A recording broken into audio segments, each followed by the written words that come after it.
Oi, pessoal. Hoje à noite a gente vai entrar num mundo onde até espirrar pode ser considerado uma quebra de etiqueta. Você está prestes a subir por uma trilha estreita no meio do Himalaia, daquelas que até cabras hesitam antes de continuar. O ar é rarefeito. Os sinos de oração tilintam ao vento. E o som das pedras sob seus pés tem algo de tranquilizador. Você está indo em direção a um mosteiro budista tibetano, onde a altitude é alta, mas as expectativas de comportamento são ainda mais. Então, antes de se ajeitar por aí, aproveita para curtir o vídeo e se inscrever. Mas só se você realmente curte o que eu faço por aqui. E comenta também de onde você está assistindo e que horas são aí. É sempre curioso ver quem está caindo no sono às 3 da tarde, ou às 3 da manhã. Agora, apague as luzes, talvez ligue um ventilador para aquele ruído suave no fundo, e vamos juntos deslizar pela história dessa noite. Você se aproxima das enormes portas de madeira do mosteiro. Elas parecem ter séculos, entalhadas com nuvens em espiral, criaturas míticas e inscrições que você não entende, mas que dão a sensação de que estão te julgando mesmo assim. 2 monges varrem o pátio com movimentos lentos, quase meditativos, como se cada grão de poeira tivesse importância cósmica. Eles não olham para você, mas dá para sentir que já perceberam que você é novo por ali. O ar é seco e frio, misturado com um cheiro de incenso e pinho. Alguém estende para você um tecido cor de açafrão dobrado. É o seu manto. Ninguém explica como vestir, mas o instinto avisa. Não enrole como uma toga. Depois de algumas tentativas desajeitadas, você o joga sobre o ombro, mais ou menos como viu em algum documentário. Não fica certo. Provavelmente não está certo. Mas ninguém te corrige. Um monge jovem, quase ainda um adolescente, te guia até a entrada do templo, onde o primeiro desafio começa: atravessar a porta sem ofender o portal. Sim, isso mesmo. Aparentemente, até entrar num mosteiro é um ritual. Não dá para simplesmente passar. Você precisa fazer uma leve reverência, tirar os sapatos e manter o pé esquerdo atrás do direito ao cruzar o limiar. A explicação é, em parte espiritual, em parte prática.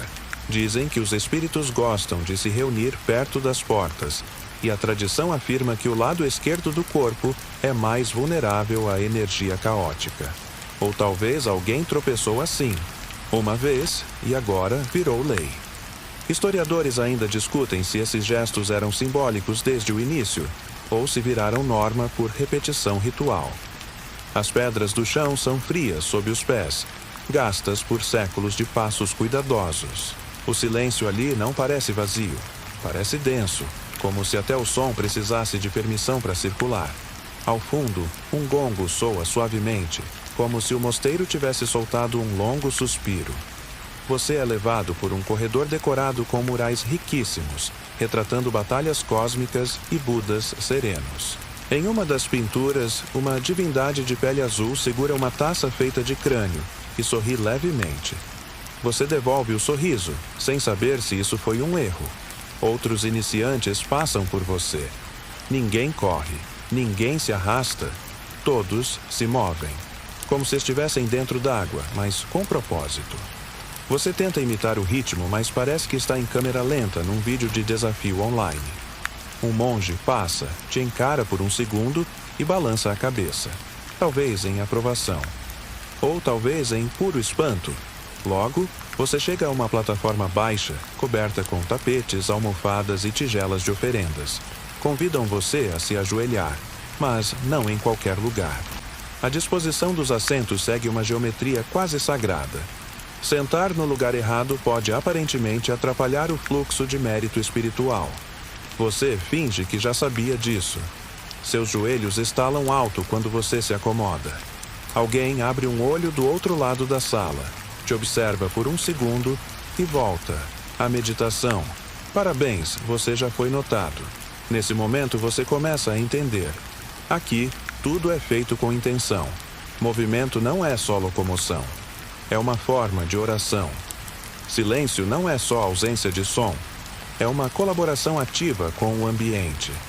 E o seu papel É simplesmente desaparecer dentro desse ritmo coletivo. Te dizem em voz baixa que as refeições são 3 vezes por dia. E, se tiver sorte, haverá chá antes do amanhecer. Chá com manteiga, de iaque. Mas isso é assunto para depois. Por enquanto, você espera. Respira. Tenta não deixar o manto cair do ombro de novo. Aos poucos, a tensão do corpo começa a ceder, se dissolvendo em algo que talvez seja calma, ou só a altitude mexendo com sua cabeça. Difícil dizer. Lá fora, o vento balança suavemente as bandeiras de oração. Elas tremulam e sussurram mensagens que você nunca vai conseguir decifrar, mas que, de algum jeito, ainda assim confortam. O mosteiro é uma máquina feita de silêncio, pedra e respiração. E você, desajeitado, mas presente, agora faz parte dela. O primeiro som que quebra o silêncio da madrugada é um tambor profundo, seguido por uma flauta aguda que parece ter saído de um sonho esquisito. Você acorda, ou talvez nunca tenha dormido direito, e sente o chão frio sob as costas. O colchão é duro, quase simbólico, como se o desconforto fosse parte do processo. E é mesmo. Um monge mais velho aparece na porta. Ele não fala nada. Apenas ergue uma lanterna de óleo, olha diretamente nos seus olhos e desaparece. Você entende que esse é o chamado. Nada de despertadores ou sininhos delicados. Aqui, até acordar é um teste de resistência. Você se arrasta para fora do quarto. O chão de pedra rouba qualquer calor residual dos seus pés. No corredor, fileiras de pequenos lampiões projetam sombras que dançam como se tivessem personalidade própria. O cheiro é o mesmo do dia anterior. Incenso, madeira antiga e o vago aroma de manteiga fermentada. Você finge que está se acostumando. Primeira tarefa do dia é simples só na teoria. Lavar o rosto e as mãos no riacho atrás do mosteiro. Sem sabão, claro, e sem reclamar. A água está gelada. De verdade. Aquela temperatura que faz você reconsiderar cada escolha da sua vida. Mas os monges ao seu redor mergulham as mãos com uma serenidade que beira o sarcasmo. Você tenta imitá-los, mas o seu grito interior ecoa tão alto que parece que até os peixes se assustam. O ritual da limpeza é mais do que higiene. É simbólico, limpar os pensamentos antes de abrir a boca. Não se lava a língua com água, mas com silêncio, diria um dos monges se não estivesse ocupado ignorando a sua existência. Em seguida, todos seguem para o salão de meditação. É uma sala retangular, com tetos tão altos que você acha que caberia um dirigível ali dentro.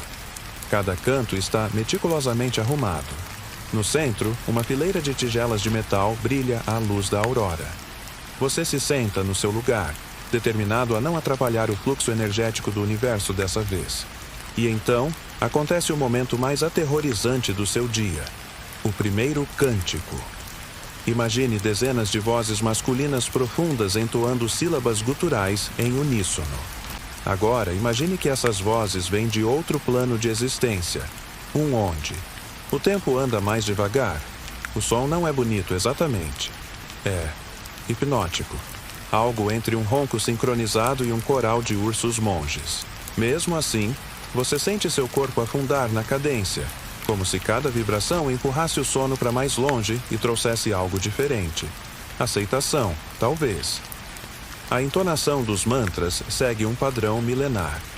Historiadores ainda discutem se essas melodias têm raízes nas práticas pré-budistas da região, ou se evoluíram organicamente ao longo dos séculos. A única certeza é que depois de 20 minutos ouvindo aquilo, você já se esqueceu de como soava sua própria voz. Durante a pausa, um monge mais jovem escorrega até você e sussurra uma correção. Suas mãos estavam posicionadas de forma errada durante o cântico. Você agradece com um aceno silencioso, tentando esconder o fato de que não sabia nem que estava usando as mãos. Agora é hora do chá de manteiga de iaque. Servido em pequenas tigelas de madeira, o líquido quente tem cheiro de coragem. É salgado, oleoso, é inexplicavelmente reconfortante. Você hesita por meio segundo antes do primeiro gole. e já se sente observado por 20 pares de olhos.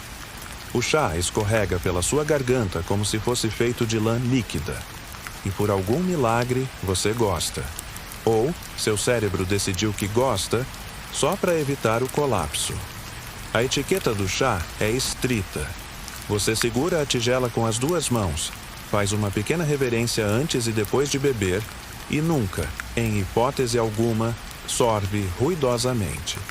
O som de um gole equivocado pode destruir sua reputação por uma semana inteira.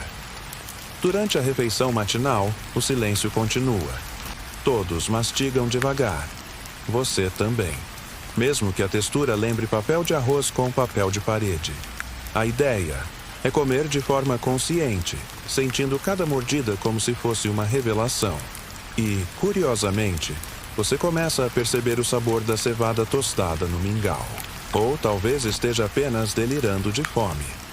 Ao fim da refeição, cada um lava sua própria tigela no mesmo riacho gelado. E não se trata de lavar bem, trata-se de lavar com intenção, sem desperdiçar água, sem se distrair. Um monge mais velho deixa cair a própria tigela no riacho e observa calmamente enquanto ela é levada pela correnteza. Ele apenas sorri. Talvez tenha sido um teste. Talvez ele já tenha perdido a conta de quantas tigelas o rio engoliu. De volta ao pátio, os monges se dispersam. Alguns vão cuidar da horta, outros dos manuscritos. Você é designado para varrer as folhas do pátio. As folhas não param de cair. É um trabalho eternamente inconcluso, o que, segundo dizem, é o ponto. Você varre com movimentos circulares, tentando não parecer muito capitalista. Um corvo observa você do telhado, com olhos que claramente já viram erros piores. Então, pela primeira vez no dia, você percebe. A ansiedade começou a ceder. Não porque tudo está confortável ou fácil, mas porque nada exige que você seja outra coisa além de presente. Aqui, ninguém espera que você tenha respostas, só que você preste atenção. No fim da manhã, você retorna ao salão. Não para mais rituais, só para sentar, observar a poeira no ar, respirar devagar e tentar, quem sabe, se lembrar por que veio até aqui em primeiro lugar. Você agora está sentado no chão duro da sala de estudos, com as pernas cruzadas e as costas eretas o suficiente para enganar qualquer avô exigente. Um noviço entra em silêncio e deposita diante de você uma pilha de papéis amarelados, cuidadosamente enrolados, amarrados com uma fita vermelha que parece ter mais disciplina do que você. São fragmentos do Tsikshe Lekshai, o manual de boas maneiras monásticas.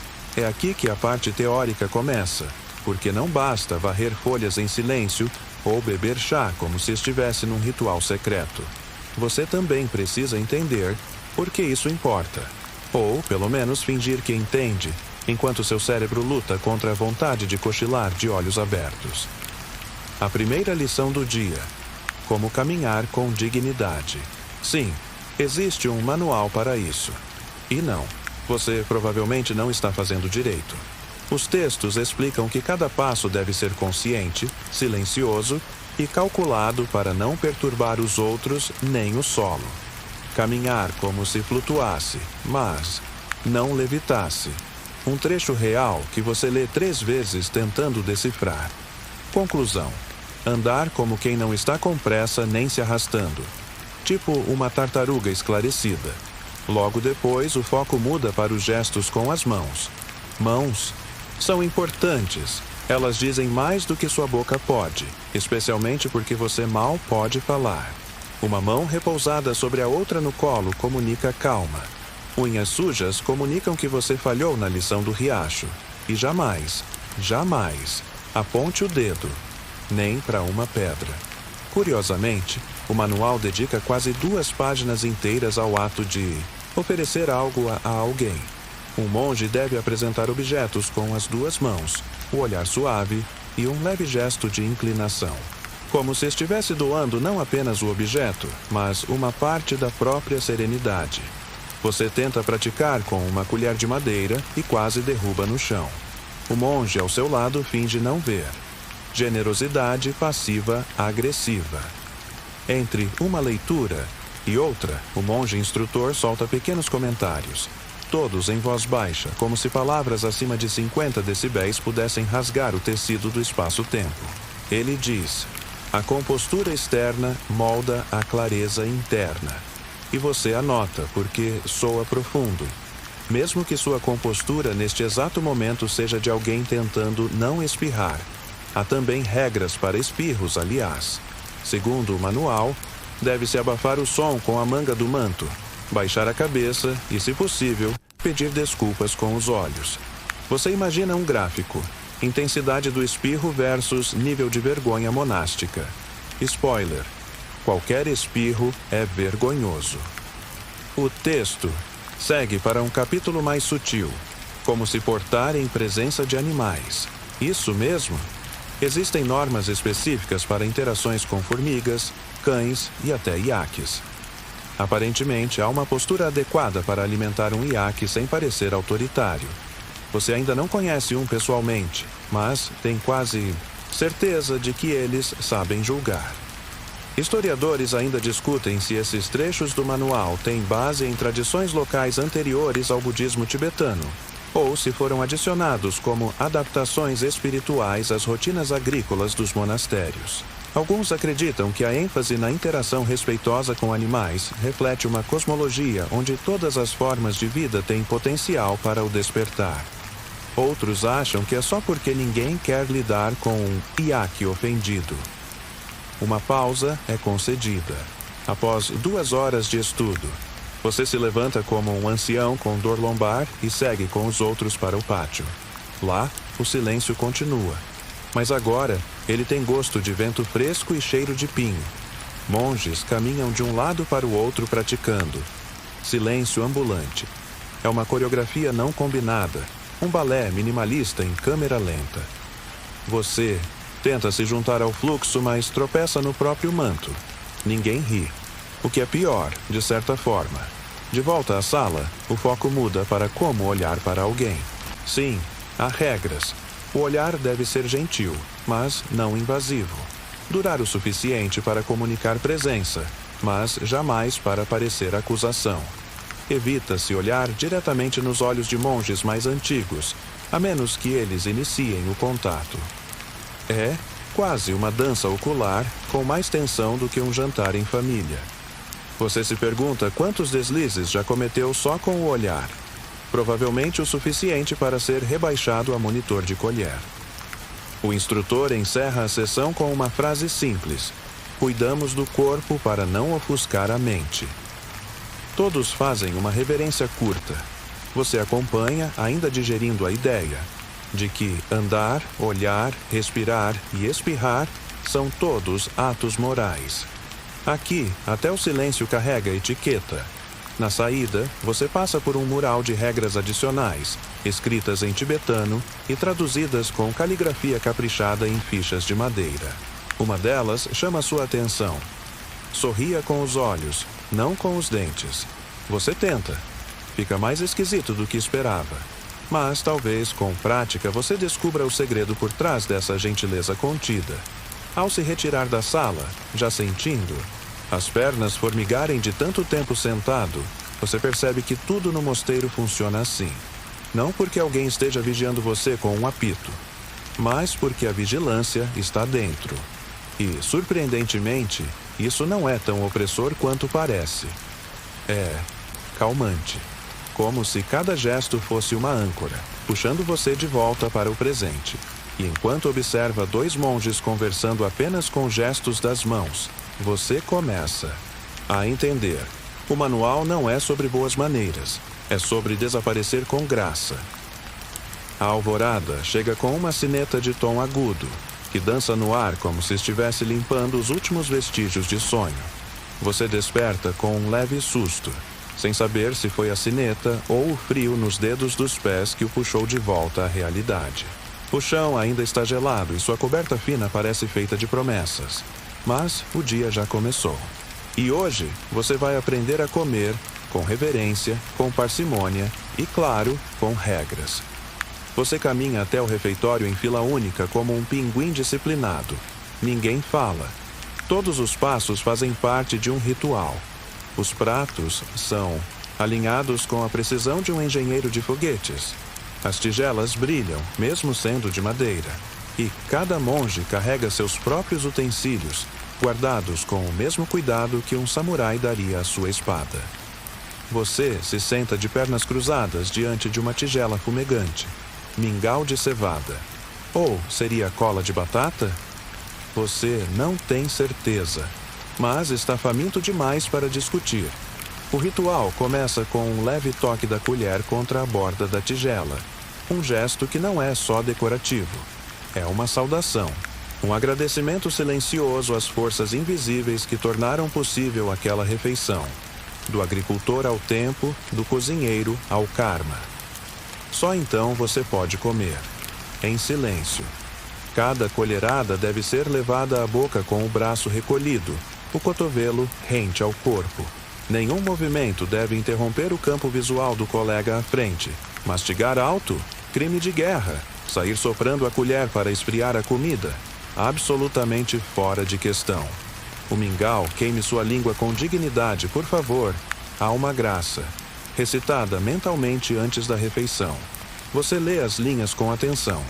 Que este alimento sirva à mente desperta. Que a gratidão seja maior que o gosto. Você se pergunta quantas crianças ouvindo isso em casa recusariam o brócolis com mais poesia. Os textos antigos recomendam atenção plena durante a refeição, mas não dizem como lidar com o barulhento monge sentado ao seu lado, que parece mastigar cada grão com entusiasmo zen demais. Você tenta não julgar. Talvez seja parte do seu próprio treinamento, comer ao lado de um testador cósmico de paciência. No meio da refeição, você se lembra da regra de ouro. Nunca recuse comida, nunca desperdice. Comer é uma extensão da prática espiritual. Isso significa que sim, até aquele pedaço de nabo flutuante no canto da tigela precisa ser enfrentado com compaixão. Você engole com coragem. Vitória moral. Depois de comer, a limpeza começa.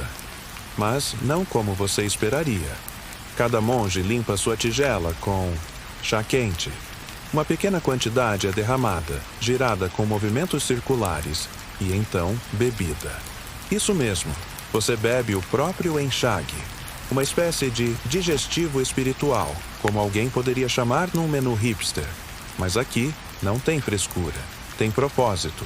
Nada se perde, nada é jogado fora, nem mesmo o chá de restos. Os talheres são guardados em um pano individual, dobrado com tanto cuidado que você suspeita que existam tutoriais secretos sobre isso. Você tenta imitar, mas a dobra fica torta. Um monge veterano ajeita para você, sem uma palavra, apenas com um aceno de que está tudo bem. E você sente gratidão. E um pouco de vergonha estética. Historiadores ainda discutem se esse grau de ritualização surgiu como necessidade prática em ambientes com escassez de recursos, ou se foi uma adaptação budista de práticas já existentes em clãs nômades. Há quem defenda que a ênfase na limpeza e no respeito pela comida tem raízes anteriores ao budismo, enraizadas em culturas de subsistência, onde cada grão era uma vitória contra o clima. Durante a arrumação do espaço, você aprende outra regra implícita. Cada movimento de limpeza é feito como se estivesse limpando o altar do próprio coração. Panos são passados com gestos lentos, tigelas empilhadas com sincronia quase musical. Um monge varre o chão com uma vassoura que parece ter sido feita à mão. E provavelmente foi. Até o pó aqui parece respeitável. Você se oferece para o ajudar e lhe entregam um balde com água. Água limpa não limpa com pressa, diz o monge responsável. Você anota mentalmente, mesmo sem saber se é um provérbio ou uma indireta. Funciona como os dois. Mais tarde, no pátio, há um breve momento de pausa. Você se senta à sombra, observando os demais noviços em silêncio. Um deles está empilhando pedras em equilíbrio perfeito, não por tédio, mas como parte do treinamento de atenção plena. A pilha cresce, pedra sobre pedra, até parecer desafiar a física. E então, cai. ele recomeça, sem franzir a testa. Você sente uma pontada de inveja tranquila. A essa altura, você já aprendeu que não é possível acertar o dia. Não, há medalhas. Não há palmas. O objetivo não é desempenho, mas presença. Comer bem não é comer muito. Limpar bem não é deixar brilhando. É estar inteiro no gesto, mesmo que a colher caia ou o pano fique torto. Antes do entardecer, uma última lição. O monge mais velho da casa compartilha uma história curta sobre um mestre que passou 3 anos treinando só a forma correta, de dobrar a capa de dormir. 3 anos. E quando finalmente achou que havia dominado, descobriu que era apenas a introdução ao aprendizado real. Todos riem, bem baixinho, como se o mestre ainda pudesse escutar de algum plano sutil. Você também ri, meio sem jeito, mas lá no fundo percebe. Esse mundo estranho, silencioso e cheio de regras está começando a fazer sentido. Você acorda antes do som da sineta hoje.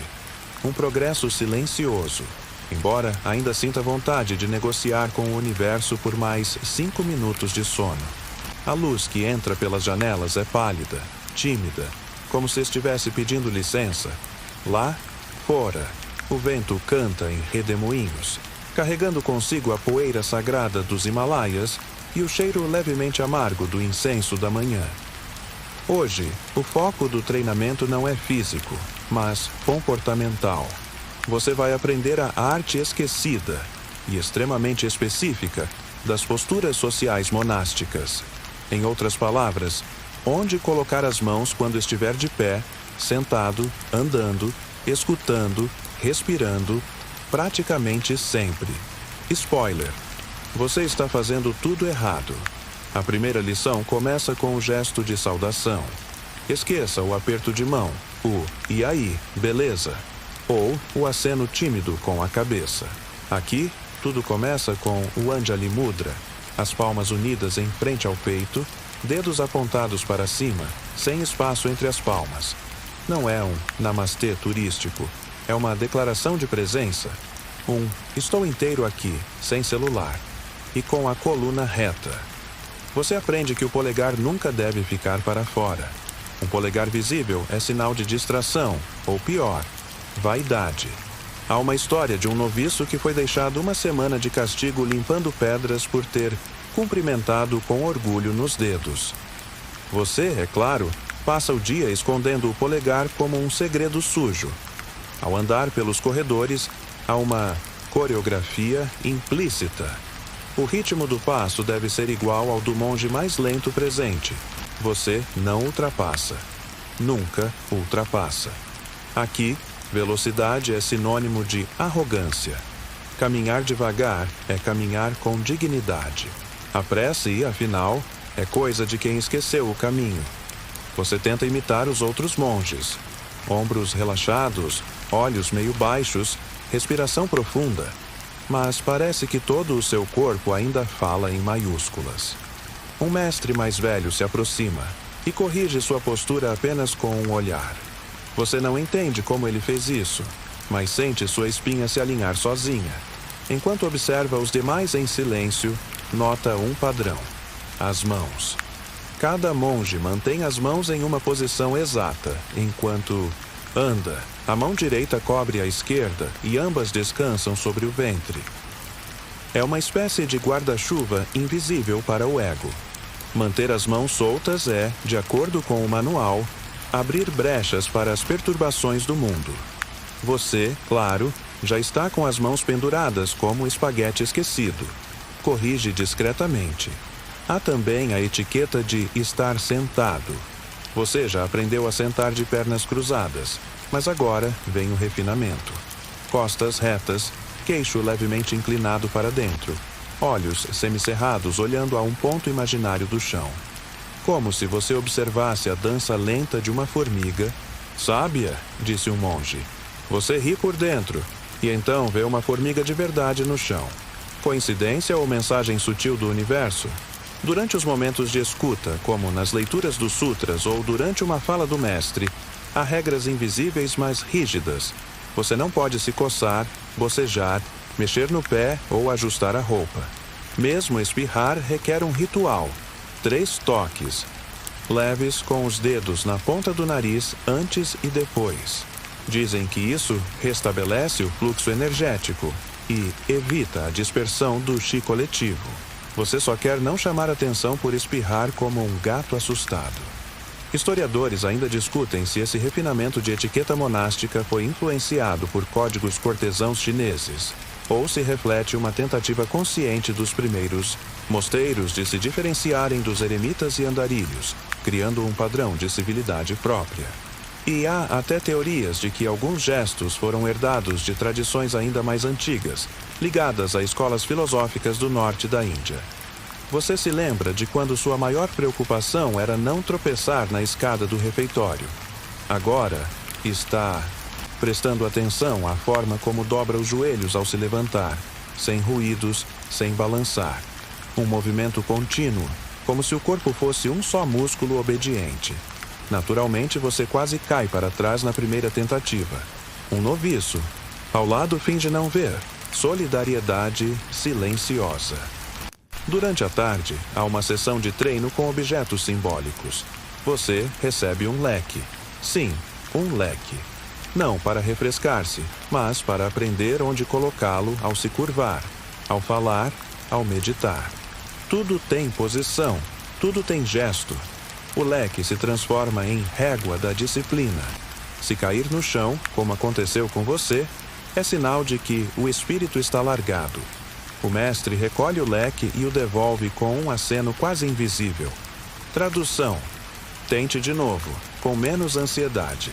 No final do dia, seu corpo dói de tantas poses estranhas, mas sua mente está curiosamente quieta. Como se, ao vigiar os gestos, você tivesse calado os ruídos internos. Existe algo profundamente relaxante em ter um manual que diz o que fazer com cada parte do corpo em cada momento do dia. Você não precisa decidir, só seguir, só estar ali. Na hora de dormir, você arruma sua capa com mais cuidado do que ontem. Fecha os olhos com as mãos repousadas sobre o ventre, exatamente como caminhou mais cedo. E pensa, talvez não seja tão ruim ter um manual para existir, pelo menos por hoje. Você acorda com o som ritmado de alguém varrendo o chão de pedra. Não é um despertador, é um convite. A vassoura, feita de galhos secos e amarrada com corda de cânhamo, desliza como se estivesse limpando não só o pátio, mas também os pensamentos soltos da manhã. Você espia pela janela. Um dos monges mais velhos, curvado em silêncio, como se varresse memórias antigas do mosteiro. Hoje, seu treinamento entra em um terreno mais sutil, mas não menos exigente. O tema do dia: como se alimentar com dignidade, monástica. Sim, até mastigar aqui tem manual. E você vai precisar de mais do que bom apetite para atravessar o café da manhã sem cometer um crime cerimonial. No refeitório, tudo é ritual. Ninguém fala. O silêncio é tão espesso que você quase escuta o som do arroz soltando o calor. Os monges entram em fila, cada um com seu patra. A tigela preta de cerâmica que contém toda a refeição.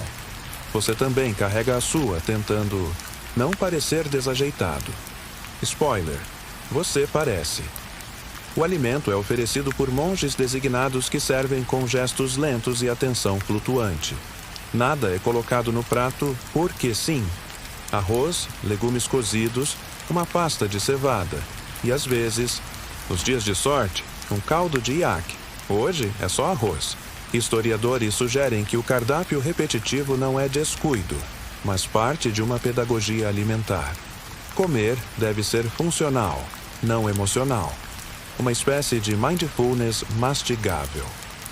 Você aprende que, segundo o manual, o primeiro grão de arroz deve ser comido com um pensamento de gratidão.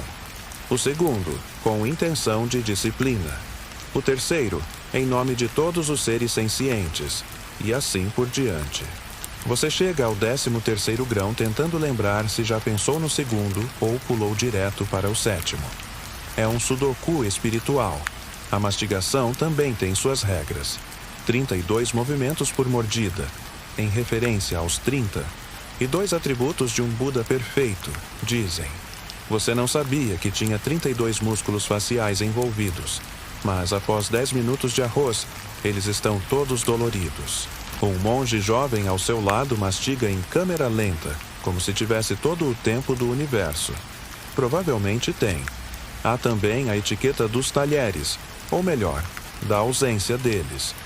Tudo é feito com as mãos, mas com uma técnica tão precisa que parece coreografia. Você tenta copiar, mas derruba um pouco de arroz no tecido da túnica. Automaticamente, abaixa os olhos e cobre a tigela como mandam os preceitos, em sinal de vergonha elegante. Ninguém diz nada, mas você jura que ouviu um silêncio mais tenso vindo do canto. Historicamente, as regras alimentares dos monges tibetanos foram fortemente influenciadas pelas tradições Vinaya do budismo indiano, com camadas extras de adaptação ao ambiente rigoroso dos planaltos do Himalaia. Por exemplo, o costume de comer rápido, mas em silêncio absoluto, foi adotado como forma de evitar desperdício em regiões onde o inverno dura metade do ano. Os manuais recomendam até o ângulo correto para levantar a tigela, como se ela fosse uma extensão da coluna. E há um detalhe inesperado. Antes da última mordida, você deve parar e contemplar o vazio da tigela. Um mestre explica que isso é para lembrar que a fome é apenas uma onda passageira no mar do desejo. Ou, como você interpreta, fique feliz que teve arroz hoje. A digestão também tem rituais. Após a refeição, todos saem sem dizer palavra, em fila lenta. Você segue, ainda tentando manter as mãos em posição correta. Ninguém arrota, ninguém se estica, ninguém se joga na grama como você faria após um almoço de domingo. Há compostura até na saciedade. De volta ao pátio, um monge ensina uma técnica curiosa de meditação digestiva. Você se senta, fecha os olhos e respira profundamente. Em vez de pensar em palavras ou em silêncios, você foca na sensação de peso flutuante dentro do estômago. É relaxante, até que seu estômago ronca. E não de fome, mas de confusão. Você ignora, finge que foi o vento. Refeição é prática, diz um mestre em tom baixo. Não existe hora fora da meditação. Você pensa no tanto de vezes que comeu distraído em frente à TV, respondendo mensagens com uma mão e segurando o garfo com a outra. Aqui, cada grão de arroz foi um capítulo inteiro, e nenhum deles envolveu molho de soja. Há também o protocolo da limpeza. Você lava sua tigela com 3 pequenos goles de água, girando-a lentamente com as 2 mãos. A água usada é bebida. No final, símbolo de aceitação, não de sujeira. Você hesita, mas imita. O gosto é de água com memória. Estranhamente reconfortante. Ao longo do dia, mais curiosidades surgem. Dizem que os monges antigos tinham códigos alimentares até para os sons do estômago. Se sua barriga roncava antes da hora, era sinal de mente impaciente. Se roncava depois, era saudade do prazer.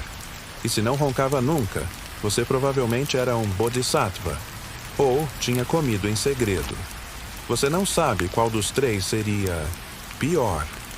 No fim da tarde, enquanto o sol escorre pelas montanhas, você percebe algo curioso. Nunca comeu tão pouco, mas também nunca se sentiu tão nutrido. Não por causa das calorias, mas da atenção. Comer virou uma oração silenciosa. Uma pausa com textura. Uma forma de lembrar que estar vivo é, às vezes, só isso. Mastigar com intenção e agradecer com o estômago. O som das taças tibetanas marca o início da noite, vibrando no ar como se fossem ondas invisíveis passando por dentro do seu peito. Você não sabe se são instrumentos musicais ou relógios do silêncio. Talvez os 2. A luz se esconde, lentamente por trás das montanhas, tingindo o céu de um azul tão profundo que parece suspenso no tempo. Hoje, seu aprendizado entra no território mais invisível das regras monásticas, como mover o corpo em harmonia com a mente. Isso inclui andar, sentar, dobrar panos, fechar portas e até espirrar. Sim, há uma etiqueta para espirros. E você, claro, descobre isso da pior maneira possível. Durante a primeira prática da noite, você se senta em posição de lótus, ou numa aproximação catastrófica dela. Suas pernas protestam, seus joelhos fazem pequenos discursos de revolta, mas o monge à sua frente continua imóvel como uma estátua respirando. A aula é sobre o andar meditativo, um tipo de deslocamento tão deliberado que parece que cada passo é precedido por uma reunião interna. Você se levanta para tentar. O chão de pedra está frio sob os pés descalços. O mestre orienta. Levante o calcanhar, sinta o peso do corpo. Mova o pé como se atravessasse um campo de nuvens. Você obedece, ou melhor, tenta. Seu andar parece mais uma tentativa de escapar de um banheiro molhado sem cair. A graça virá com o tempo, dizem. Você não tem tanta certeza. Esse tipo de caminhada, chamada Kinhin em algumas tradições, tem equivalentes em várias escolas budistas. Mas no Tibete, a prática foi adaptada para longas rotas em monastérios nas montanhas, exigindo consciência tanto espiritual quanto prática. Historiadores apontam que os primeiros manuais tibetanos de comportamento até descreviam como equilibrar o corpo ao caminhar em ladeiras cobertas de gelo sem perturbar o fluxo da mente. Algo entre um manual de etiqueta e um guia de sobrevivência. Você começa a perceber que tudo, absolutamente tudo, é ensinado como um gesto de presença, até as mãos. Quando não estão em uso, devem estar suavemente cruzadas na frente do corpo, ou repousando uma sobre a outra no colo, como se segurassem algo invisível, mas valioso. Um monge mais velho diz que é como carregar um filhote de pássaro feito de vento. Você pensa, isso provavelmente é metáfora. Provavelmente. A etiqueta do olhar também aparece. Você aprende que os olhos não devem vagar, nem encarar, diretamente, mas repousar. Sim, olhos podem repousar, ao que parece. Quando cruzam o olhar de outro monge, devem apenas reconhecer, não avaliar, não julgar, não convidar. Uma espécie de saudação passiva-agressiva, só que sem a parte agressiva. Mas o momento mais memorável da noite acontece por acidente. Durante uma meditação, em total silêncio, seu nariz começa a coçar. Você segura, e então, espirra, alto. Uma avalanche sonora que ecoa nas paredes de pedra. O barulho é seguido por um silêncio ainda mais absoluto. Você congela. Um monge do outro lado da sala inclina ligeiramente a cabeça. É o equivalente tibetano a levantar uma sobrancelha. Mais tarde, um novato cochicha. Você devia ter coberto o rosto com a manga da túnica esquerda, virado o corpo levemente e depois feito 3 respirações profundas para restabelecer a harmonia do ambiente. Você acena em silêncio, tentando lembrar de não espirrar nunca mais. Curiosamente, um tratado do século XIII detalha as ações aceitáveis em casos de interrupções fisiológicas. Espirros, soluços e tosses são reconhecidos, mas há um jeito certo de fazê-los, com compostura e discrição. Monges eram treinados até a tossir com ritmo. Alguns estudiosos acreditam que existiam modelos sonoros considerados mais aceitáveis, como uma espécie de etiqueta auditiva. Sim, seu espirro provavelmente foi um desastre fonético. Voltando à prática, você tenta a meditação caminhando, no jardim exterior. A luz já sumiu completamente e as pedras do chão têm um brilho frio sob a lua. Você anda devagar, como se cada passo fosse um pequeno poema. Ao seu redor, os sons noturnos. Vento, um sino distante, talvez um animal nas montanhas. Você pensa em como anda no mundo fora do mosteiro. Apressado, distraído, sempre entre 2 compromissos. Aqui, andar virou um fim em si. Outra peculiaridade. Monges mais experientes conseguem entrar e sair de um aposento sem produzir qualquer som. A porta, mesmo de madeira antiga, não range. Os passos não ecoam. As túnicas não farfalham. Eles não entram em lugares, eles aparecem. Você tenta fazer o mesmo, mas acaba batendo a manga na quina da porta. O som é quase imperceptível, mas suficiente para você desejar evaporar. Há um ditado entre os monges: como você se move revela como você pensa. Você reflete sobre isso enquanto caminha pelo corredor, tentando que o tecido da túnica deslize como fumaça. Ainda tropeça, claro, mas com estilo, ou pelo menos com intenção. Antes de dormir, você é convidado a participar de uma última prática: o deitar consciente. Sim, até deitar tem tutorial. Primeiro, você se ajoelha no tatame. Depois, deita o corpo para o lado direito, sempre o direito, com a mão esquerda sob o rosto. Isso vem da tradição do próprio Buda, que teria morrido nessa posição. A postura é chamada de leão adormecido. Você se acomoda, olhos abertos por alguns segundos. Um monge diz em voz baixa: ao dormir assim, você se despede do mundo sem medo, mas com elegância. Você sorri, já bocejando. Um dia inteiro de coreografias espirituais e regras minuciosas. E mesmo assim, ou por causa disso, seu corpo se sente leve. Você fecha os olhos.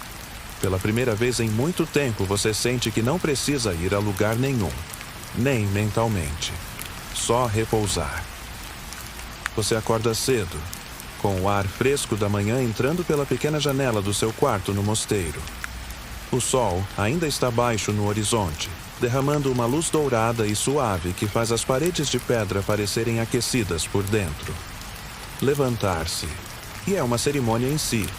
Você se senta lentamente, sentindo o corpo acordar com uma mistura de rigidez e serenidade, diferente de qualquer despertador barulhento que já tenha conhecido. A manhã começa com o ritual do banho. Você caminha até o riacho próximo, onde a água gelada escorre entre as pedras, correndo clara e incessante como o tempo. Ali, aprende que até o ato de lavar o rosto tem um código: molhar as mãos, jogar a água com cuidado e nunca desperdiçar uma gota. No passado, em regiões altas do Tibete, a escassez de água era uma realidade constante, e essa reverência ao elemento é tanto prática quanto simbólica. Enquanto você esfrega o rosto, nota como os monges usam uma mistura de ervas para se limpar. Um cheiro sutil de pinho e flores silvestres que envolve o ar.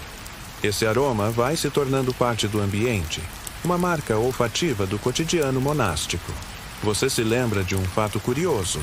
A planta artemisia, uma erva usada para afastar insetos, também era empregada para fazer um protetor solar natural. Historiadores ainda discutem se essa prática era mesmo eficiente ou mais simbólica. Uma forma de se conectar com a terra. Depois do banho, chega o momento do café da manhã. Surpreendentemente, o alimento servido não é o que você esperava. Nada de pães quentinhos ou ovos mexidos. Em vez disso, você encontra uma tigela simples de mingau de cevada, o tsampa, acompanhado por um pouco de chá salgado com manteiga, de iaque.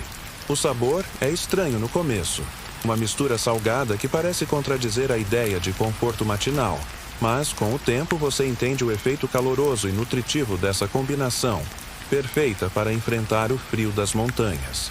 Enquanto come, observa os monges ao seu redor. Eles não falam muito durante as refeições. A comida é um momento para a meditação silenciosa. Você aprende que mastigar devagar é uma regra não escrita, quase uma forma de oração. Cada mordida é para ser saboreada, não engolida apressadamente. Isso é mais difícil do que parece, especialmente quando o estômago ainda ronca. Uma curiosidade peculiar. Em alguns mosteiros antigos, os monges não usavam talheres, mas apenas as mãos para comer, ensinando que a conexão direta com a comida ajuda a manter a atenção e a gratidão. Outros, por sua vez, usavam colheres feitas de ossos de animais, um detalhe que certamente seria mal visto em restaurantes modernos. A origem dessas práticas está ligada tanto à escassez quanto à filosofia de respeito à vida. Terminada a refeição, você participa de uma sessão de orações coletivas. O som dos cânticos é hipnotizante. quase como uma música de fundo, que ecoa na alma. O ritmo é cadenciado, constante, uma onda que leva sua mente para longe das preocupações diárias. Você tenta acompanhar, ainda desajeitado com as palavras e os gestos, mas o ambiente é acolhedor, como um cobertor grosso em uma manhã fria. É interessante notar que alguns cânticos tibetanos incorporam tons chamados throat singing, e a voz produz múltiplas notas simultâneas. Embora não seja exclusivo do Tibete, comunidades na Mongólia também usam a técnica. O efeito é verdadeiramente hipnótico. Há debate acadêmico sobre a origem exata dessas práticas vocais e seu papel espiritual, mas todos concordam que são excelentes para manter a mente focada e o corpo relaxado. Você então se junta a uma pequena roda onde os monges discutem as lições do dia, a ética e as histórias dos antigos mestres. Aqui, o silêncio é quebrado, mas a conversa é leve, quase como um sussurro entre amigos. Você aprende que a comunicação verbal no mosteiro é medida. Palavras demais podem dispersar a mente. Então, a economia de fala é uma prática recomendada. Mais tarde, durante um momento de pausa, você observa o céu límpido, com nuvens que parecem pinturas feitas com pinceladas delicadas. O silêncio absoluto do lugar o faz se sentir pequeno, mas em paz. A vida no mosteiro não é feita de grandes eventos, mas de pequenos detalhes. E esses detalhes, lentamente, vão compondo uma narrativa própria, cheia de significado. Você sente a leve pressão da tarde enquanto o sol alcança o pico, aquecendo as pedras do mosteiro e fazendo o ar parecer mais fino, quase palpável. Essa é a hora dedicada ao estudo e à meditação aprofundada. Uma pausa calma antes do ritmo. Desacelerar novamente ao entardecer. Sentado em uma almofada macia, você abre um antigo manuscrito, suas páginas amareladas pelo tempo, onde se encontra o Manual de Boas Maneiras dos Monges Tibetanos. A primeira regra que você lê parece simples, mas carrega uma profundidade inesperada. Mantenha sempre a consciência do momento presente. Você tenta aplicar isso, mas logo percebe que, com a mente distraída, é mais fácil falar do que fazer. Não é exatamente como quando você tenta se concentrar no trabalho com o telefone piscando no canto do olho. Enquanto folheia o manual, você descobre que a prática da atenção plena, o mindfulness, era algo cultivado com disciplina. Os monges desenvolviam essa habilidade para que até o ato de caminhar, falar ou até mesmo escovar os dentes fosse feito com total presença. O curioso é que estudiosos debatem se essa atenção focada surgiu primeiramente no budismo tibetano, ou foi uma prática mais ampla, compartilhada entre várias culturas orientais. Ao caminhar pelos corredores do mosteiro, você tenta imitar essa atenção plena, sentindo o chão sob seus pés e o ar fresco na pele, prestando atenção ao som, distante de sinos e passos ecoando. A cada movimento, lembra que os monges acreditavam que a maneira como você se comporta em pequenos atos é um reflexo direto do estado da sua mente. O manual dedica um capítulo inteiro às boas maneiras na comunicação. Um tema aparentemente simples, mas que se revela cheio de sutilezas. Você aprende que no mosteiro, evitar interrupções é um sinal de respeito, e que mesmo o tom da voz deve ser moderado para não perturbar a harmonia do ambiente. Isso lembra aquelas reuniões intermináveis do trabalho, onde alguém sempre fala alto demais, fazendo todos olharem para o relógio. Uma curiosidade: na tradição tibetana, não se apontava diretamente para as pessoas, considerado rude. Ao invés disso, os monges usavam gestos sutis com a mão aberta. Hoje, pode parecer um detalhe bobo, mas reflete uma cultura de respeito e cuidado com o espaço do outro. Algo que, honestamente, faltaria em algumas filas no metrô. No capítulo seguinte, o manual aborda o tema da paciência e do silêncio. A paciência não é só esperar, mas aceitar o tempo das coisas. Isso se aplica a você, que às vezes se sente frustrado quando tudo demora. A prática da paciência é mais que uma virtude. É um método para manter a calma e a clareza mental. os monges desenvolvem exercícios específicos para isso, que envolvem respirações profundas e meditações guiadas. O silêncio, longe de ser um vazio desconfortável, é um espaço para escutar. O ambiente, o próprio corpo e, acima de tudo, os pensamentos. O manual ensina que o silêncio cria uma barreira protetora contra a ansiedade e o barulho do mundo exterior, quase como uma concha que protege o espírito. Você então se depara com um trecho que descreve as posturas corporais recomendadas. Sentado ereto, sem tensão excessiva, mãos descansando suavemente no colo. A postura, dizem os mestres, é uma forma de mostrar respeito a si mesmo e aos outros, além de facilitar a circulação da energia vital. Você tenta replicar essa posição, percebendo como o corpo se acomoda lentamente, quase como um gato esticando-se ao sol. Mais adiante, o manual discute o conceito de não fazer mal, um princípio que vai além do simples evitar ferir. Os outros, abrangendo também atitudes internas, como o controle da raiva e do julgamento. Isso parece difícil no começo, especialmente para você, acostumado com debates acalorados e opiniões rápidas nas redes sociais. Entre os ensinamentos, há também referências a práticas pouco conhecidas, como o uso de símbolos e gestos discretos para comunicar intenções e respeito, sem palavras. Historiadores ainda discutem se esses gestos tinham funções práticas ou espirituais, mas você sente que, de qualquer forma, eles ajudam a criar um ambiente mais calmo e conectado. Você fecha o manuscrito com um suspiro satisfeito. A profundidade dessas simples boas maneiras vai muito além do que imaginava, e parece que há uma sabedoria antiga, quase esquecida, que pode ser aplicada mesmo no seu mundo moderno e caótico. Você está começando a entender que as boas maneiras dos monges tibetanos não são apenas sobre etiqueta superficial. Elas são práticas para moldar a mente e o espírito. Agora, ao virar a página do manual, você mergulha em um capítulo que detalha como lidar com emoções, especialmente aquelas que podem facilmente desestabilizar o equilíbrio do dia a dia. Primeiro, o manual fala sobre a raiva. Em vez de simplesmente reprimi-la, como talvez você já tenha tentado em outras situações, os monges aprendem a reconhecer a raiva assim que ela aparece, observando-a como um visitante inesperado que passou pela porta. Essa abordagem lembra um pouco quando você tenta não responder imediatamente a uma mensagem irritante no celular, esperando que a emoção esfrie antes de agir. Mas, ao contrário de simplesmente esperar, os monges cultivam uma curiosidade gentil, quase como observar uma nuvem passageira, sem deixar que ela bloqueie o sol do seu dia.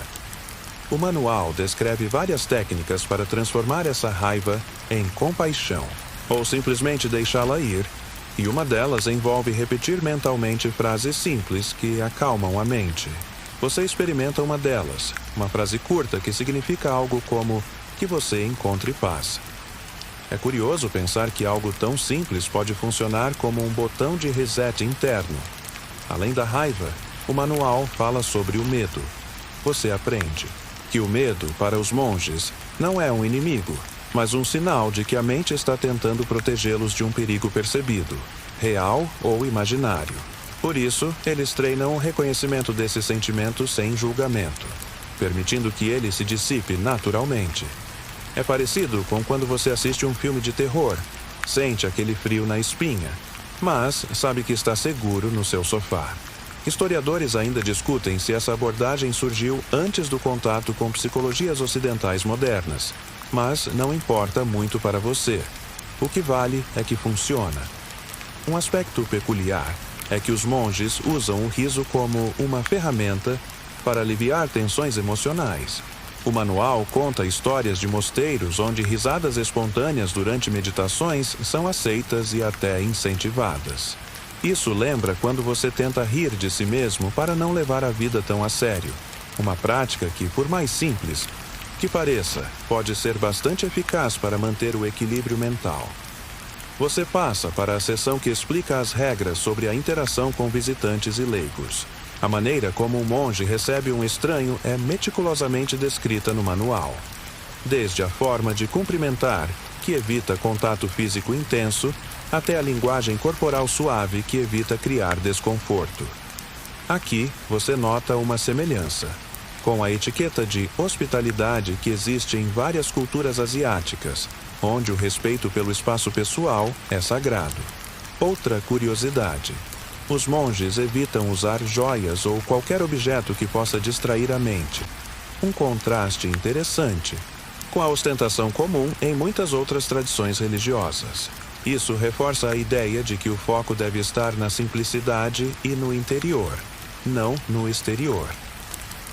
Ao refletir sobre o capítulo, você percebe que essas regras não são apenas para manter uma ordem social rígida, mas para criar um ambiente onde a mente possa descansar e se recuperar das distrações do mundo exterior. Essa prática parece quase uma forma antiga de autocuidado, tão necessária no seu cotidiano cheio de notificações e compromissos.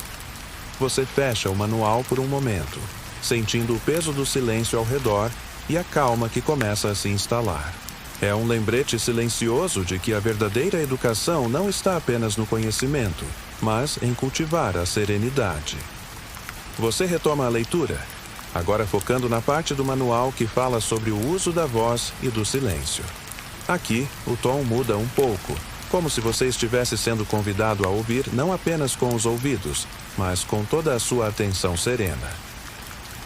Manual enfatiza que a voz do monge deve ser calma, medida e clara, quase como o fluxo suave de um rio que nunca força sua correnteza.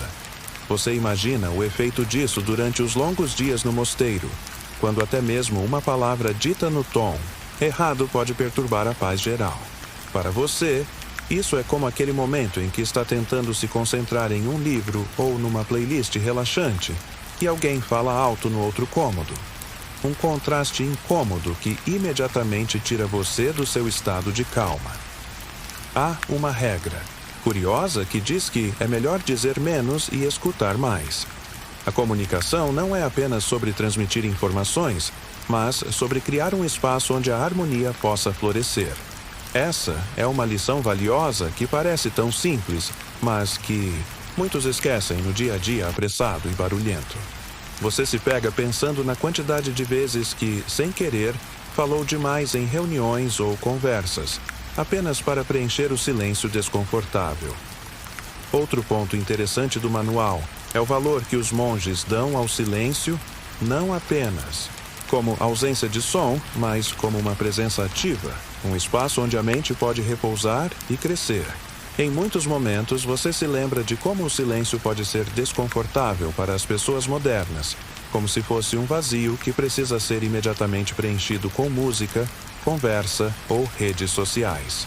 Mas, para os monges, o silêncio é como o solo fértil onde as sementes da sabedoria e da paz interior são plantadas. Você aprende também sobre os momentos específicos em que o silêncio é especialmente valorizado, como durante as refeições, os momentos de estudo e as meditações coletivas. A simplicidade de comer em silêncio, prestando atenção a cada movimento, cada sabor, é descrita com detalhes tão vívidos que você quase pode sentir o aroma do arroz e a textura do chá quente. Historiadores ainda discutem se essas práticas de silêncio tiveram influência de outras tradições asiáticas ou se nasceram de uma evolução interna do budismo tibetano. O certo é que o silêncio, nesse contexto, não é apenas ausência, mas uma forma profunda de comunicação. Um fato curioso: alguns mosteiros têm horários específicos para silêncio total, onde até os gestos são minimizados, criando uma espécie de reverência muda ao momento presente. Você se imagina tentando isso em casa, talvez por 1 hora, para fugir do barulho constante da vida urbana. Provavelmente sem sucesso, mas a ideia já parece tentadora.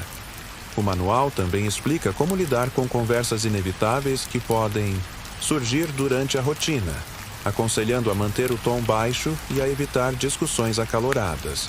É uma forma prática de preservar a energia do grupo e evitar o desgaste emocional desnecessário. Ao terminar esta sessão, você sente um convite, sutil, para experimentar a prática de falar menos e ouvir mais, mesmo que apenas por alguns minutos no seu dia. É uma pequena revolução silenciosa, que talvez possa transformar a maneira como você se conecta consigo mesmo e com os outros. Você fecha o manual por um momento e se permite um suspiro profundo, como se o simples ato de ler essas palavras já começasse a dissolver a tensão acumulada. O silêncio finalmente não parece mais vazio. É um espaço cheio de possibilidades. Você volta ao manual e percebe que a próxima sessão é dedicada a um tema que parece trivial, mas que, no contexto monástico, carrega um significado profundo: a maneira correta de comer. A descrição é minuciosa, como se cada gesto tivesse sua própria coreografia calma e intencional. O manual explica que as refeições são momentos sagrados de contemplação e respeito, onde você deve se concentrar completamente no ato de comer. Você se imagina lá, sentado em um banco de madeira simples com a tigela na mão, prestando atenção a cada mordida. Nada de distrações, nem pensamentos acelerados, nem conversas paralelas. Para os monges, comer é uma prática meditativa. Você lembra de como, na correria do dia a dia, muitas vezes devora a comida em minutos, enquanto seu olhar está preso na tela do celular ou pensando nas tarefas do trabalho. Aqui, a proposta é quase o oposto: comer lentamente, saboreando cada textura e cada aroma, como se o alimento fosse um presente raro que merece toda a sua atenção. O manual descreve também que o silêncio durante as refeições ajuda a digerir não só a comida, mas também os pensamentos, criando uma pausa necessária para o corpo e para a mente. Isso faz você refletir em quantas vezes você teve um jantar apressado e barulhento, deixando a sensação de insatisfação ao final. Você descobre ainda que os monges evitam comer em excesso e recomendam a moderação como um ato de respeito ao próprio corpo e ao ambiente. O equilíbrio é chave para manter a energia calma, sem os altos e baixos provocados por uma refeição pesada ou por excessos. Historiadores ainda discutem se essas práticas de alimentação consciente foram influenciadas por outros costumes asiáticos ou se são uma evolução natural do estilo de vida budista tibetano. Seja como for, o resultado é um ritual que transforma algo comum em uma oportunidade de conexão profunda. Uma curiosidade que chama sua atenção é que alguns mosteiros usam tigelas e utensílios feitos de materiais naturais, como madeira e bambu, que ajudam a manter a simplicidade e a conexão com a natureza, o oposto do plástico descartável que domina as cozinhas modernas. Ao concluir essa sessão, você se sente convidado a tentar uma dessas refeições meditativas, imaginando o quanto esse simples ato poderia aliviar o ritmo frenético que domina seus dias. Afinal, se os monges conseguiram transformar o ato de comer em uma prática tão respeitosa e calma, talvez você também possa se permitir desacelerar um pouco. Você fecha o manual com uma leve sensação de paz, pronto para seguir explorando os detalhes sutis desse guia de boas maneiras que, apesar de parecer rígido, está cheio de gentileza e sabedoria para uma vida mais tranquila. Você passa à próxima página do manual, onde encontra um capítulo dedicado ao descanso e ao sono, que, para os monges tibetanos, é muito mais do que simplesmente fechar os olhos. O manual sugere que o descanso deve ser uma prática intencional, um momento de transição suave entre a vigília e o sono, quase uma meditação em si mesma. Você se imagina deitado em uma esteira fina, com o céu estrelado do Himalaia observando silenciosamente, enquanto sua mente se desacelera lentamente, como um rio calmo que encontra seu leito. A instrução principal: evitar ir para a cama carregando preocupações ou pensamentos agitadores, algo que, convenhamos, não é exatamente fácil para quem está acostumado a rolar a tela do celular até altas horas. Há também um lembrete. Curioso, os monges evitam cobertores muito pesados e almofadas altas, porque acreditam que o conforto exagerado pode atrapalhar a conexão com o corpo e a mente. Em vez disso, eles preferem algo simples, que permita um alinhamento natural da coluna, para um sono reparador e tranquilo. Você acha interessante como essa simplicidade está longe do que muita gente busca hoje. Colchões de espuma com memória, travesseiros ergonomicamente modelados e cobertores pesados para sentir-se abraçado. O manual parece sugerir que menos pode ser mais. Um convite para voltar ao básico e deixar o corpo encontrar seu próprio ritmo. Historiadores ainda discutem se essas práticas do sono no budismo tibetano influenciaram hábitos de outras culturas, asiáticas, ou se são uma adaptação local às condições severas do clima do Himalaia. De qualquer forma, a filosofia central parece ser a mesma. O descanso é essencial para a clareza mental e o equilíbrio emocional. Uma curiosidade que se destaca é que, em alguns mosteiros, os monges seguem horários rigorosos para dormir e acordar, mesmo nos dias de folga, criando um ciclo regular que ajuda a manter a disciplina mental e corporal. Isso é bem diferente da nossa realidade moderna, onde muitas vezes a hora de dormir varia conforme a preguiça ou o excesso de compromissos. Você começa a imaginar como seria adotar um desses rituais de sono para desacelerar, talvez experimentando desligar as telas 1 hora antes, ajustar a posição da cama ou simplesmente fazer uma respiração profunda antes de se deitar. Uma pequena mudança que poderia fazer uma grande diferença. Ao fechar essa sessão, uma sensação de calma vai tomando conta de você, como se o próprio manual estivesse sussurrando que o descanso não é preguiça, mas um ato de respeito ao corpo e à mente. Algo que todos deveriam praticar com carinho. Você avança para o capítulo sobre a alimentação dos monges tibetanos, onde o manual descreve com detalhes como eles abordam as refeições como um ritual sagrado, que vai muito além da simples necessidade de nutrir o corpo. Aqui, você percebe que comer é também um exercício de atenção plena. Comer devagar, saboreando cada mordida, sem pressa nem distrações.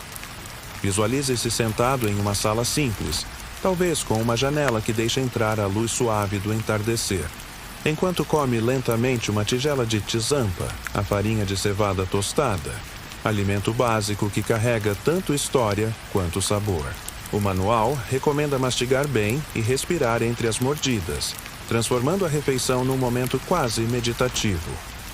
Você descobre que o consumo de carne é raro, reservado para ocasiões especiais, devido à filosofia de não causar sofrimento aos seres vivos.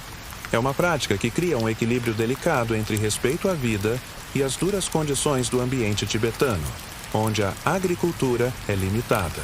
Talvez você já tenha ouvido que monges tibetanos são vegetarianos rigorosos, mas o manual revela nuances e adaptações que dependem da região e da estação. Historiadores ainda discutem se a dieta dos monges influenciou os hábitos alimentares, locais ou vice-versa, mas é claro que o ato de comer está profundamente conectado à disciplina espiritual. Uma curiosidade interessante é o uso de manteiga de iaque no chá, um alimento energético que também ajuda a suportar o frio intenso das montanhas.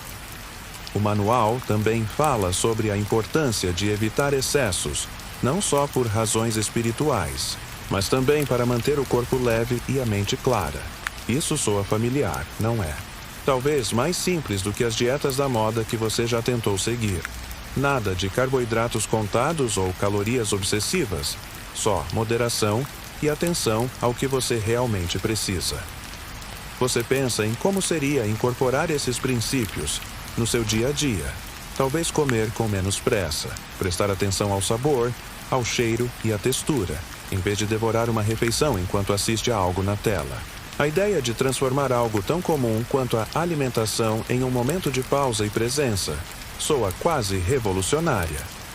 Esse capítulo termina com um convite para você, que está do outro lado da tela, tentar desacelerar nas refeições, talvez começando pela próxima, e perceber como a atenção plena pode mudar sua experiência, mesmo que você esteja comendo um simples sanduíche. Você chega ao último segmento do manual, que trata das interações sociais e das formas de comunicação entre os monges tibetanos. A etiqueta, nesse contexto, é um delicado jogo de respeito, humildade e silêncio quando apropriado. O manual, é claro, falar menos, ouvir mais e que o tom da voz deve ser sempre calmo e ponderado, quase um sussurro, para manter a atmosfera de serenidade no mosteiro. Imagine estar numa sala comum, onde um grupo de monges se reúne para uma conversa rotineira. Você observa como cada palavra parece escolhida com cuidado, não só para transmitir informação, mas para evitar perturbar a paz interior de quem ouve. O manual enfatiza que o silêncio não é vazio, mas cheio de significado. Um espaço onde o respeito e a compreensão crescem. Uma curiosidade excêntrica é que, em algumas ocasiões, os monges usam gestos sutis para complementar ou substituir palavras, especialmente durante períodos de meditação intensiva, onde o silêncio absoluto é mantido por dias. Historiadores ainda discutem até que ponto essa linguagem gestual influenciou outras tradições budistas, mas o que fica claro é a delicadeza dessa forma de comunicação. Você percebe que essa comunicação não verbal não é apenas prática, mas também uma maneira de aprofundar conexões humanas, um convite à paciência e à observação atenta, algo que em nossas vidas modernas aceleradas raramente praticamos. O manual sugere que essa maneira de se expressar ajuda a fortalecer a compaixão e a empatia entre os monges. Outro aspecto interessante é o cuidado com as expressões faciais, que devem ser suaves e acolhedoras, evitando qualquer tipo de confronto ou tensão. Isso parece uma tarefa mais fácil para os monges, mas na sua vida diária, você imagina que manter essa serenidade, mesmo em situações difíceis, é um verdadeiro desafio. O capítulo conclui com a recomendação para você, enquanto leitor e espectador, refletir sobre sua própria comunicação. Quantas vezes você fala por hábito, sem ouvir verdadeiramente? Quantas conversas terminam antes mesmo de realmente começarem?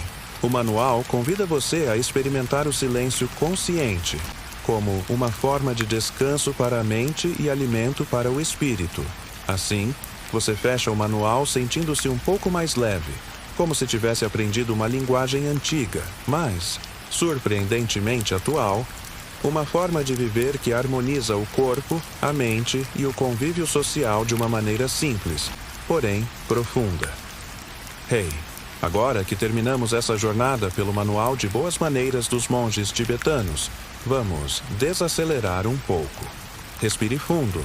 Sinta o peso do seu corpo relaxando no lugar onde você está. Imagine a tranquilidade de um mosteiro silencioso, onde o vento passa suavemente pelas árvores e o som distante de um sino parece embalar tudo ao redor.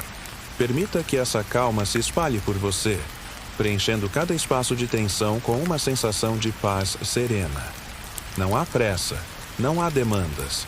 Só o momento presente, tão leve e gentil quanto uma brisa de montanha.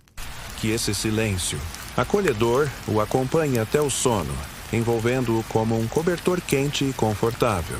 Que seus sonhos sejam tranquilos e renovadores.